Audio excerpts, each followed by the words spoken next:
Salut à tous, j'essaie de vous faire une vidéo sur les Polyrachis dives. Je ne sais pas si vous allez voir vraiment, puisqu'elles ont tissé, là vous pouvez voir des galeries qu'elles m'ont faites, donc je trouve ça excellent pour cette espèce. Elles sont dans une boîte Ikea qui commence à être un peu âgée et rouillée, donc du coup vous n'allez peut-être pas forcément bien voir, donc, mais au moins ça peut vous donner une idée de la façon dont elles tissent avec les larves. Là, vous voyez qu'elles ont repondu, j'ai à nouveau du couvain. Et il me semble que j'ai une ou deux ouvrières en plus de celles que j'avais au départ. Parce que, souvenez-vous, j'ai reçu la gine en mauvais état avec 5 ouvrières de mémoire. Pas de couvain et elle a mis quasiment un mois à répondre. Là, ça y est, elle est repartie. Donc, je suis quand même plutôt content. Là, vous n'allez pas forcément bien voir, hein, parce que vous voyez, elles ont mis de la soie et en plus, il y a des petites rayures sur la boîte, donc ça n'aide pas. Vous voyez, quand on regarde la boîte là comme ça, on peut voir les rayures. Donc voilà, un petit peu cette espèce, je suis content. Donc là, vous allez pouvoir peut-être apercevoir une ouvrière qui est en vadrouille. Vous voyez un petit peu cette couleur dorée, couleur que j'aime beaucoup moi sur cette espèce. Cette couleur un peu argent et la forme. C'est une fourmi qui est vraiment très très agressive.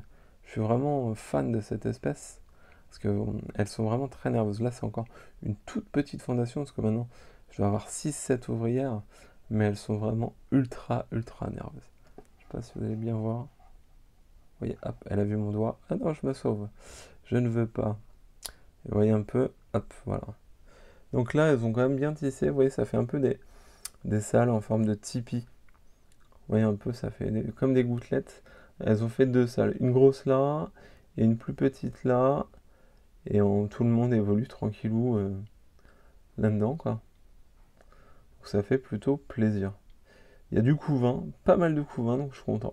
Là, elles sont vraiment reparties. Pour le coup, on peut dire elles sont sauvées. Donc la colonie n'est pas encore établie, mais déjà au moins elle a repris un dynamique de développement, de ponte, de couvain. Donc c'est plutôt une bonne chose pour une espèce qui était vraiment en très très mauvais état quand je l'ai reçue.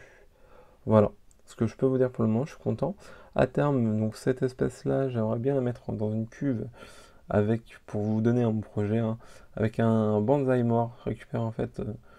Je pense que ça peut se faire chez un particulier ou même dans une jardinerie, essayer de glaner un bonsaï qui a passé l'arme à gauche, retirer donc toute la terre, hein, les feuilles mortes, et coller la structure dans une cuve, mettre du substrat, de la mousse, et comme ça qu'elles tissent leur nid sur le bonsaï. Ça pourrait être sympa. Voilà.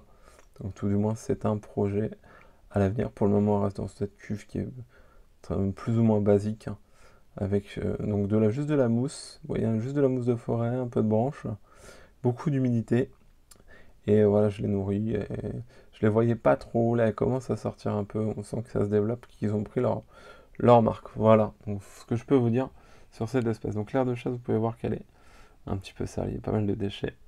En plus, j'ai une vieille dalle de plâtre qui tient pas forcément la route, mais donc ça à terme je vais la virer, c'était vraiment pour le début. Vous voyez, un édifice, surtout là où j'ai mis de la mousse, elles ont fait leur petit nid, avec des branches et autres.